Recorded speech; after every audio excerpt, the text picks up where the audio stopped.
Y solamente el que esté viviendo día tras día, cuidándose para no perder su salvación, estará listo o lista para irse con el Señor.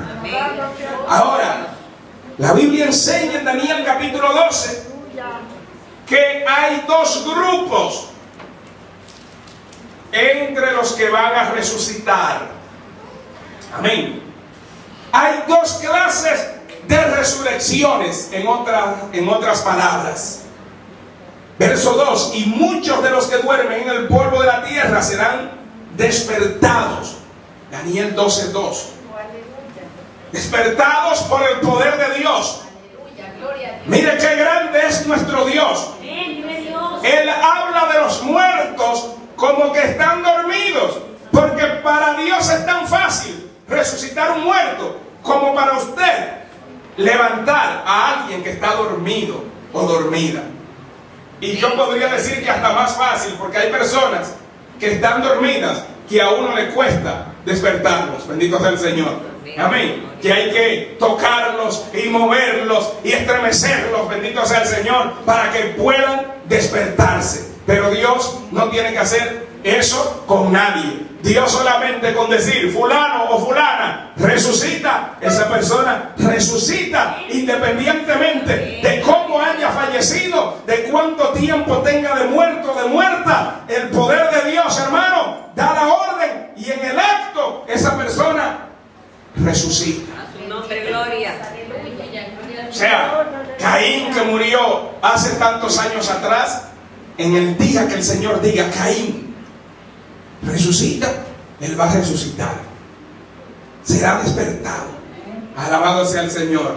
Nimrod, el día que el Señor diga resucita, va a resucitar. Bendito sea el Señor. Todos los pecadores van a resucitar en el día que el Señor diga que resuciten. El Señor tiene un día establecido, en otras palabras, para que los pecadores resuciten. Pero oye, ¿qué clase de resurrección es que les espera? Daniel 12:2. Y muchos de los que duermen en el polvo de la tierra serán despertados, unos para vida eterna, los que se salven, los que vivan agradando a Dios, y otros para vergüenza y confusión perpetua. ¿Por qué estamos hablando hoy de la resurrección? Fácil, porque la resurrección es algo que ni usted ni yo lo hemos experimentado. Bendito sea el Señor. Y cuando hablo de la resurrección, no estoy hablando de que alguien que quizás me vea o me escuche haya muerto por unas cuantas horas o por un día o dos y haya vuelto a la vida. No estoy hablando de esa resurrección, estoy hablando de una resurrección definitiva. Bendito sea el Señor. Porque en la Biblia encontramos personas, aparte de nuestro Señor Jesucristo, que murieron y resucitaron, pero han vuelto a morir. Es decir, no se operó en ellos una resurrección definitiva. Yo estoy hablando de esa resurrección definitiva. Amén. Que van a tener los pecadores y que van a tener también los salvos, excluyendo los que se vayan en el levantamiento de la iglesia. Alabado sea el Señor. Amén. Gloria a Dios. De esos estoy hablando. Amén. De los que mueran. Amén. Antes del rapto de la iglesia. Bendito sea el Señor. Hablando de los cristianos. O de aquellos que mueran en pecado y resuciten en el día que está establecido de parte de Dios, para que resuciten los que vivieron sin Dios. Pero la resurrección de los que vivieron sin Dios es descrita en la palabra como una resurrección que será para vergüenza y confusión eterna, perpetua, para siempre. Aleluya. Esas son palabras que deben de ponernos a reflexionar. Porque nosotros no hemos resucitado, no hemos experimentado una resurrección definitiva. Si acaso me está escuchando alguien o viendo que ha estado muerto por un periodo de tiempo según los médicos, esa persona pudo haber fallecido por ese lapso de tiempo, pero no ha experimentado una resurrección definitiva.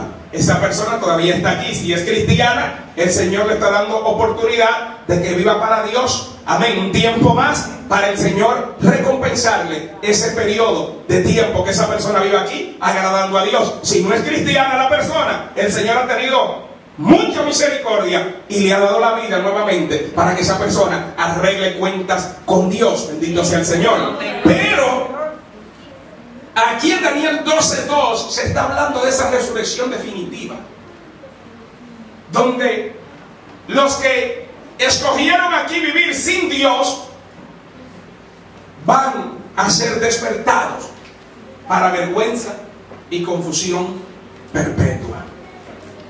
Aleluya. Aleluya. Gloria a Dios. Levanta tu mano al cielo y pídele a Dios que te libre de esa resurrección de condenación. Pídeselo al Señor.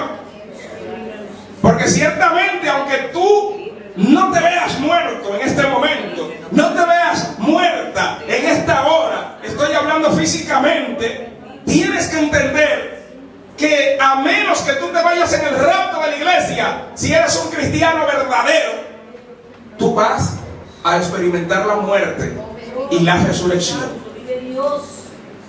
Aleluya. Yo pienso en las personas que quizás anoche murieron en un accidente, en una pelea, en una balacera. Amén. En un pleito por una mujer, en un pleito por droga. ¿Cómo estarán esas personas en este momento? Porque aquí en esta tierra hay muchas teorías sobre lo que sucede cuando alguien muere. La Biblia es la única fuente de correcta información sobre esa materia y cualquier otra materia que usted pueda querer consultar en esta vida. Amén. La persona que muere hoy en pecado ya está siendo atormentada, ya estás en un sufrimiento, esa persona está sufriendo. Me imagino el joven, como ha pasado en tantos casos, ¿verdad?, que lamentamos, el joven de 18, 19 años que sale a toma un vehículo y fallece en un accidente.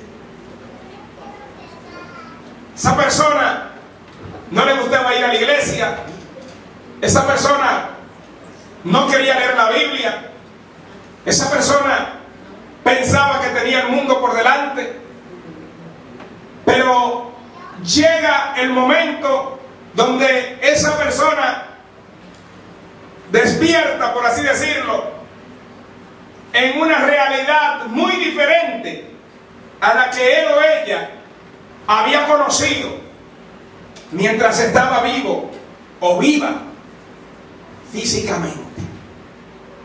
Aleluya. Y me imagino yo que lo primero que le pasa a esa persona es que se confunde. Es que se confunde. Porque quizás en la escuela le habían dicho que cuando uno muere ahí termina todo. Quizás habían tenido un amigo o amiga que le había dicho que cuando uno muere uno va a reencarnar en algo. Quizás tenía algún familiar o amigo que le había dicho que cuando uno muere le pueden hacer ciertos rituales y sacarlo de pena. Bendito sea el Señor. Luego puede estar cualquier idea o concepto personal que ese joven había tenido sobre la muerte, sobre Dios, sobre el futuro, sus planes, sus ideas, sus metas, deseos. Quizás iba a haber una novia, quizás iba a haber una muchacha que le agradaba, quizás iba a encontrarse con un muchacho que le pretendía, bendito sea el Señor, si se trata de una muchacha que murió. Entonces, supongo yo que lo primero que le pasa a quien muere sin Dios, he puesto el caso de un joven o de una joven, porque es lo que menos uno se espera. Amén. Porque uno piensa que cuando alguien es joven, automáticamente eso significa que va a vivir mucho tiempo, y solamente Dios sabe si eso es así o no. Y como van las cosas en este mundo que vivimos, lamentablemente continuamente vemos que la juventud dura menos cada día, lejos, por accidentes, por problemas sentimentales, bendito sea el Señor, porque la Biblia dice que la paga del pecado es muerte. Y estamos viviendo en una sociedad donde los adultos quieren vivir sin Dios, y como ellos quieren vivir sin Dios, para que los hijos, amén, los jóvenes no les reclamen nada, ellos dejan que los jóvenes vivan como quieran. Y como quieran significa en el pecado, porque muchos padres, cuando los hijos quieren buscar a Dios, se le oponen. Se le oponen. Bendito sea el Señor. Cuando los ven viviendo en el pecado, dicen es que es joven. Pero cuando ocurren los casos trágicos, entonces allí quieren un milagro de Dios. Esas personas, cuando mueren sin Dios, quieren una oportunidad.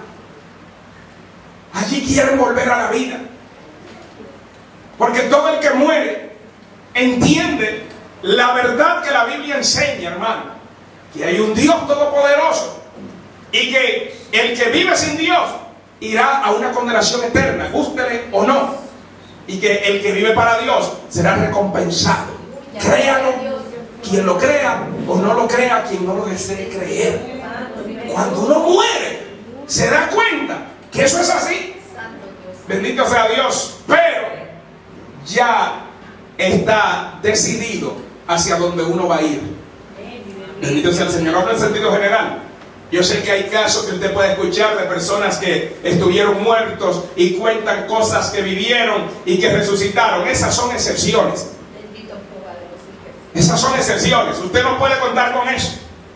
Usted tiene que contar con vivir aquí para Dios, porque es lo único que le da a usted garantía. Agradar a Dios conforme a la Biblia. Bendito sea Dios. Después, nada más le va a dar garantía. Usted puede escuchar testimonio de fulano de tal que murió y resucitó y cuenta cómo iba a ser lanzado al infierno, pero que el Señor tuvo oportunidad, amén, y le dio la vida. Pero usted no cuente con eso. No cuente con eso.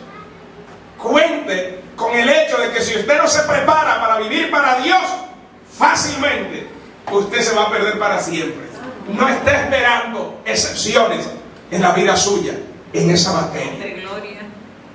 Porque de todos los que vivimos en este planeta, y de todas las personas que usted ve en el periódico que fallecen, ¿qué porcentaje ve usted que resucita y viene contando todo lo que ve? ¿Qué porcentaje? Está muy lejos del 1%, bendito sea el Señor.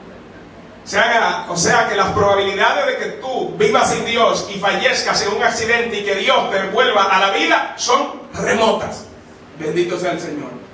No porque Dios no tiene el poder para hacerlo, ni porque Dios no tenga amor para hacerlo, sino porque Él nos ha dejado su palabra. Él ha dejado personas que prediquen la palabra de Dios, y ese es el medio que Dios ha escogido para salvarte. El medio que Él ha escogido no es que tú te pierdas primero y que después resucite para entonces salvarte. No, bendito sea el Señor. Él ha escogido que tú te salves por fe. Amén, gloria a Dios. Y por fe debes de salvarte, pero no en una fe ciega, amén, sino en una fe real, basada en un Dios real que te ha dejado su palabra. No te ha dejado a la intemperie. No te ha dejado como un barco a la deriva. Amén. El Señor te ha dejado su palabra. Ha dejado predicadores y predicadoras que te digan lo que te espera si vives sin Dios y lo que te espera si vives con Dios. Y claro está, hay muchos detalles que aquí nadie te lo puede decir de lo que pasa cuando alguien muere. La magnitud de la tortura, lo que siente cada persona que va a la condenación eterna, nadie te lo podrá describir en forma total y absoluta. El gozo, el regocijo que siente el que se salva, el que parte de esta tierra salvo o salva, nadie te lo va a poder describir en su totalidad. Finalmente, nos tocará a cada uno de nosotros experimentar lo que vamos a sentir cuando estemos allá del otro lado de esta vida. Bendito sea el Señor. Pero te garantizo que tanto el tormento será mucho más grande de lo que tú y yo podemos imaginar, como será el regocijo que se siente en el caso de los salvos. Será mucho más grande que lo que tus palabras y las mías pueden describir. O sea, el Señor te habla de que hay condenación para el que se pierde, y te habla de que hay vida eterna para el que se salva. Pero el verdadero significado de esas palabras solamente lo puede entender quien lo está viviendo, sea en la condenación o sea en la salvación. Aleluya. ¿Dónde quieres tú estar? ¿De qué parte de resurrección quieres tú formar parte? ¿De qué clase de resurrección quieres tú participar? ¿De la resurrección para vergüenza y confusión perpetua, o la resurrección para vida eterna? Juan capítulo 5 dice el Señor en su palabra de la siguiente manera. Aleluya. Juan capítulo 5, leo la Biblia en el verso número 25. De cierto os digo, viene la hora, y ahora es, cuando los muertos oirán la voz del Hijo de Dios, y los que la oyeren vivirán. Porque como el Padre tiene vida en sí mismo, así también ha dado al Hijo tener vida en sí mismo. Y también le dio autoridad de hacer juicio, por cuanto es el Hijo del hombre. No os maravilléis, dice el verso 28, no os maravilléis de esto, porque vendrá hora cuando todos los que están en los sepulcros oirán su voz, y los que hicieron lo bueno saldrán a resurrección de vida, mas los que hicieron